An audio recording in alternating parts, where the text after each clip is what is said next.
Welcome to the HCI family of podcasts. We're your source for personal, professional, and organizational growth and development.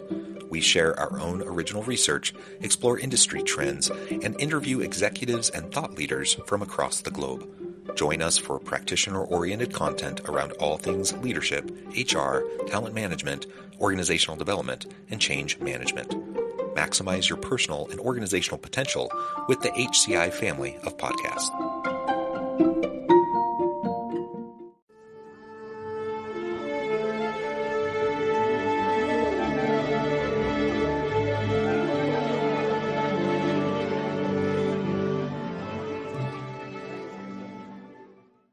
Teri Beckman, welcome to the conversation today. Thank you, John. It's great to be here.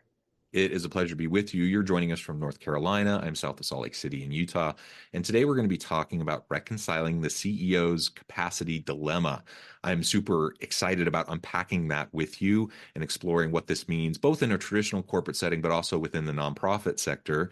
And as we get started, I wanted to share Teri's bio with everybody. Teri Beckman and her experienced team at Heigl help mission-driven leaders increase revenue and community impact by an average of 50% within 12 months of working together. Teri has worked in business and organizational development for over 30 years, including 5 years as an executive director. She understands leadership challenges and has been a strategic advisor and consultant to executive directors and CEOs throughout the United States as they grew their organizations, teams, and boards of directors. And that's just a snapshot of Teri and all the cool things you do, Teri. But anything else you would like to highlight by way of your background or personal context before we dive on further? Well, I would say the other thing that is a thread through a lot of my work is my background in Buddhist psychology, and that frames a lot of the work that we do. I've found over the years that Eastern philosophy and in particular Buddhism has an incredible understanding of the mind. And we in the West are kind of catching up to that now, which is very cool. And it's just really cool too to see how like the latest in neuroscience aligns exactly with, teachings that are 2,000 years old.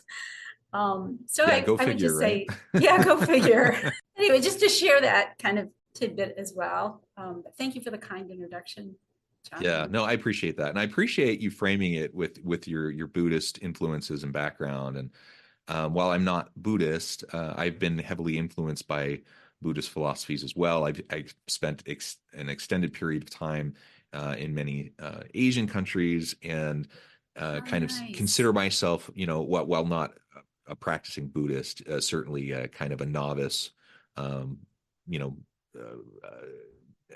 someone who dabbles in Buddhist philosophy. And I think, like you say, it brings a lot of really great insights into how we're trying to deal with the complexities of the world around us today. Yeah, thank you. Absolutely. Well, let's start by talking about this CEO capacity dilemma. Can you explain what you mean by that? Sure. What we've seen in the market in the last few years, I think certainly coming out of COVID, is this interesting phenomenon where many leaders are having trouble hiring, right? Mm-hmm. And, there's the phenomenon of quiet quitting that kind of contributes to folks not being able to run companies as productively as they would like, mm-hmm. but also having open positions that are, difficult to fill and turnover rates that people have been very unhappy with. It seems to be stabilizing some, I think, with incomes, with, basically salaries increasing in the last year or so. We're seeing a little bit less vacancies, which is really great. Mm-hmm. But I know in certain areas, especially with frontline workers, it's still really, really a challenge to fill those positions in certain industries. And the turnover rate still continues to be higher than folks would like. And so we have that going on, right, which you would call probably undercapacity, folks mm-hmm. operating at undercapacity.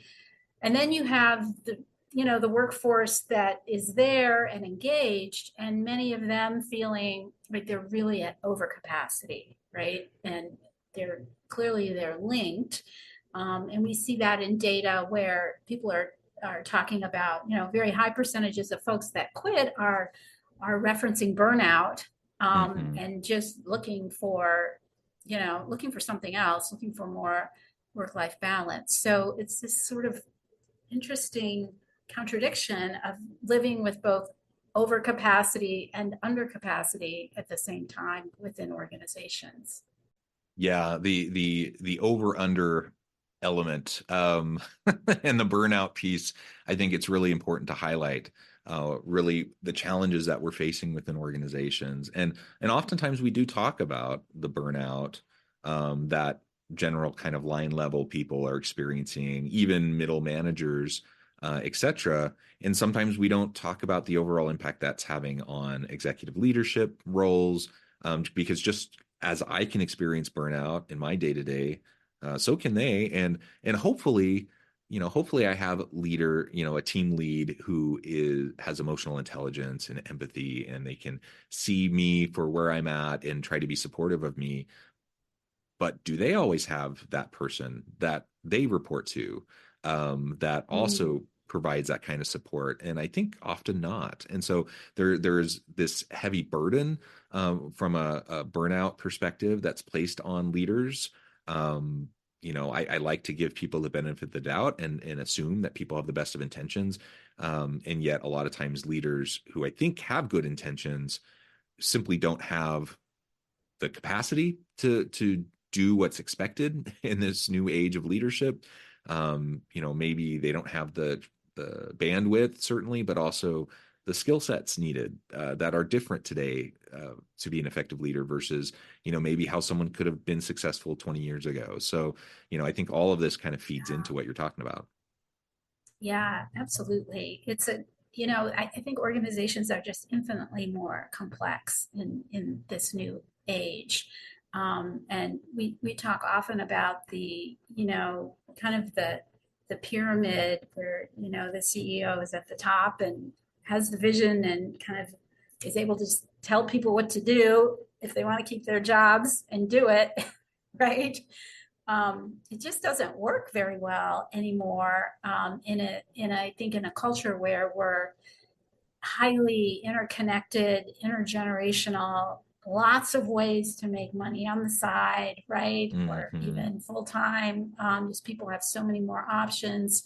That model is from kind of the industrial age. It's just not meant really for today's workforce. But then it leaves open this question of how do we develop like truly collaborative leadership models where people's voices can be heard in a way that's productive and unleashes the best in everyone. And it requires an entirely different set of skills for sure. You've touched on this already, but what do you see this contradiction costing? This undercapacity, operating under capacity, and employees operating over capacity. What is this really costing businesses in practical terms? Both, I suppose, both from the business perspective, kind of the bottom line, but also the human perspective. Yeah, that's a great question, Jonathan. I would say it's very expensive, honestly. We work a lot with mission-driven organizations, and for example, we've had clients where they simply couldn't hire enough early childhood development teachers, right? And so whole classrooms then, I mean, there's a teacher-student ratio. If you can't hire the teachers, there's not enough adults in the room, you can't have the classroom essentially. So like things just and that's a huge revenue loss for the organization, right? Like they actually have the funding to be able to have multiple classrooms, and they literally can't do it because they don't have the workers in place. So I mean, for organizations like that, it's a Hmm. real bottom line thing. There's a real loss of productivity and revenue that happens because of that. Um, and I think then on the human side, just the cost of burnout is really high, and it's stress is we know is very connected to both our mental and physical health. And so this can be seen, this can be seen in all kinds of ways, right? Through higher use of medical facilities and insurance rates. I mean, if you want to like again get right back down to the bottom line, but on a human level, right? We don't want our team members sick. We don't want our team members burning out and stressed, not being able to sleep at night, being Mm, preoccupied, being distracted at work. All of that has an effect on productivity, and it also spreads, right? It's, yeah. if somebody's unhappy at work, it affects their teammates for sure, right? It's a drag. It's literally a drag on the organization. And, it's also just it's in a way a loss of a human life, at least in those moments, Mhm. which is, a tragedy unto itself that I think it really is unnecessary. It's possible to organize ourselves, I think, in a different way. Yeah, I absolutely agree. And I think I agree that both the business cost, like the bottom line cost is high, the human cost is high. And so we do need to organize ourselves in a different way. What do you see that looking like? Because like you said, certainly loss of productivity from burnout, absenteeism uh, goes up from burnout, quality usually goes down from burnout, etc. Like we could list so many different things that are direct byproducts that come from burnout that negatively impact the organization, certainly impact the people within the organization. Um, as I've experienced burnout at various times in my career, I also just note, I'm someone not to toot my own horn too much, but I think I'm a highly productive person. I think I collaborate well. I think I have an innovative entrepreneurial mindset. Like I think there's a lot I bring to the table. And Yeah, once I hit that burnout stage, guess what? I'm dialing down big time because what's the point anymore? Like I'm kind of fed up. I'm frustrated. I don't see any reason to continue pushing to the level that I had pushed previously, and yeah, that can be a loss to me, but it's particularly a loss to the organization, and it's a loss to the other people that I work with. yeah, yeah, So definitely. so, what do you see as some of those things that organizations can do to reorganize around this idea Yeah, of addressing this capacity dilemma so yeah, that we help to reduce burnout, so we keep people activated, engaged, and happy in the work that they're doing, where they feel fulfilled and they can contribute in meaningful ways in a sustainable way? yeah. That's a huge question, right? And I wish it had a simple answer. Right. So and I just could be flippant and try to give you a simple answer, but it's not really a good use of your listeners' time, I don't think. Um, and I, so I think maybe just to give folks a few ideas on a couple of different levels, right? Um, One is if we're talking about it kind of the organizational level, right, in terms of how we're organized and how we're working. So earlier we referenced like the pyramid, right, where Mhm. sort of this top down structure. And what we found working with our clients is that they don't necessarily need to change their organizational structure, although if we're doing kind of strategic visioning work with them, right, and they need to pivot and move in a new direction, then oftentimes we do need to look at the org chart, right? But to address this issue per se, that isn't, I'm not necessarily a fan of a flat org chart because that Mm, creates its own problems as well. But I mhm, think in a collaborative leadership model, what happens is that the role of the senior team starts to change. So it's not so much telling people what to do, which has been a lot of how we have operated for a long time, but it becomes much more one where, and this does assume that the organization really does have a shared vision for the future. and that the team understands where the organization is going and they understand their role in it, right? So, Hmm. and that very much is the job of the CEO and the leadership team, is to create that awareness and to go to the trouble of of setting that, right? So it's clear for folks, this is where we're going, this is why. Having people ideally contribute, that's to that shared vision as well, so that it truly is shared, and often if it's done well, that the vision strengthens with other people's participation in it. But once that's established, then the role of the senior team becomes, you don't have to tell people what to do because they actually Right. know what their role is, but they become, then that senior team becomes the resource providers, right? Hmm. Giving people the resources to be able to reach their goals. um, the obstacle removers, right? Because Right. we're Yeah. going from A to B, there's going to be obstacles. And Hmm. sometimes the individual or a specific team, the obstacle may be such systemic in a way that they can't remove it by themselves, right? So that's another role.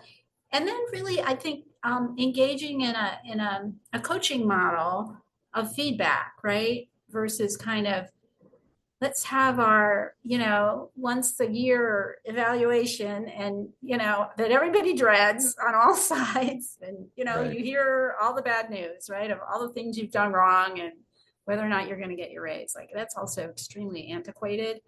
um, so we want to be able to be getting regular feedback and knowing, how am I doing, how's my team doing, how's the organization doing, and like moving forward on our objectives and where we get stuck.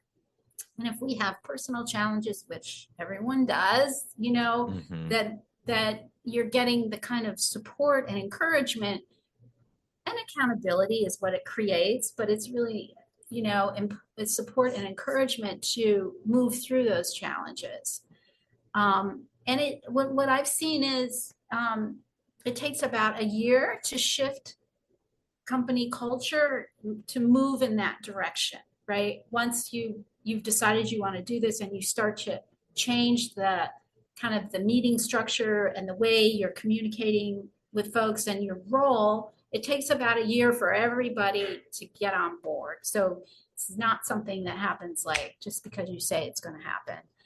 um, I think so. That's kind of one level that um, decreases burnout, honestly, because people feel much less isolated and they understand like how their role is connected to others, and you really start to feel like you're moving there as a team and an organization versus, I'm stuck in this kind of siloed department and we're just fighting for what, we're going to do, and I'm going to do as little as possible because I don't really know how my work affects anything else, and I want to get home and see my kids at night.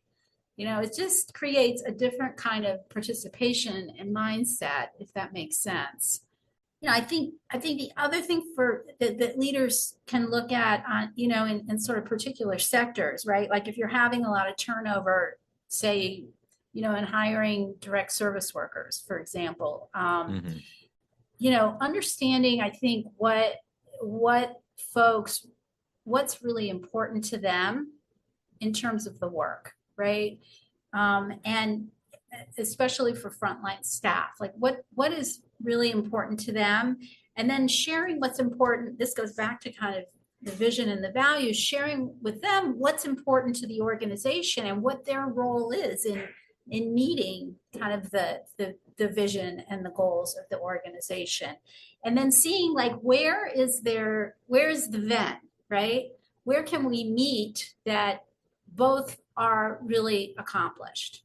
And what we've seen in helping organizations be able to reduce turnover and burnout in that way is often there are folks want growth opportunities that are not being provided, and that the employer doesn't even understand that, what growth opportunities truly are important to those employees, and making the effort to actually provide those opportunities for folks. So again, there's like a sense of belonging, a sense of being heard, a sense that there's like a future for me here. and I'm not just a cog in the wheel, turning.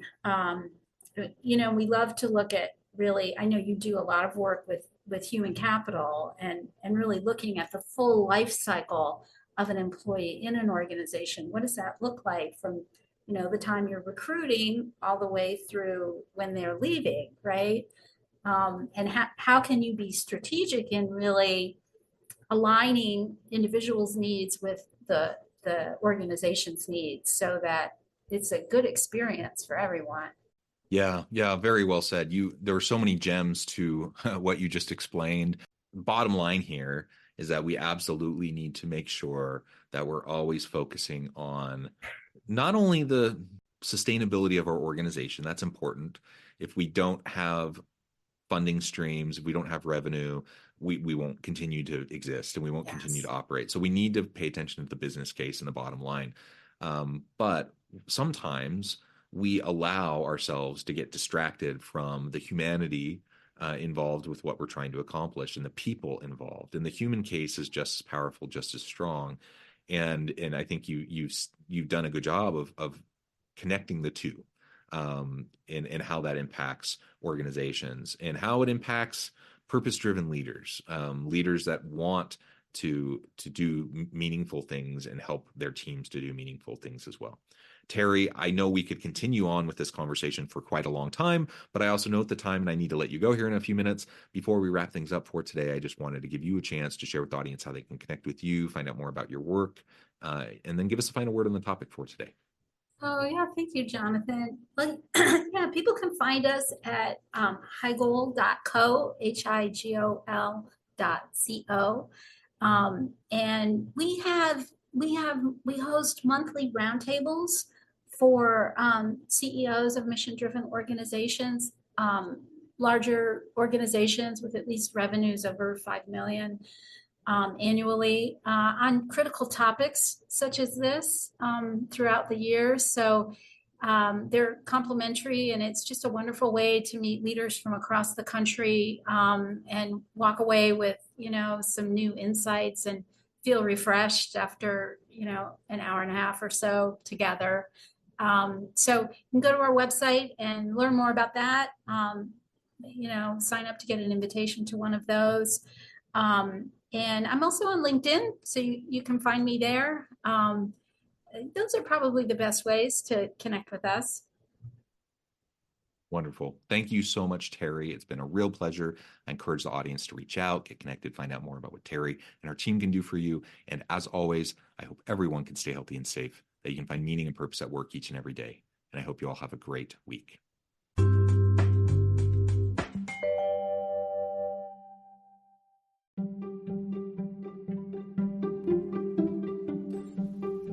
Thanks for joining us for this episode of the podcast. We hope you stay healthy and safe, and please join us again soon.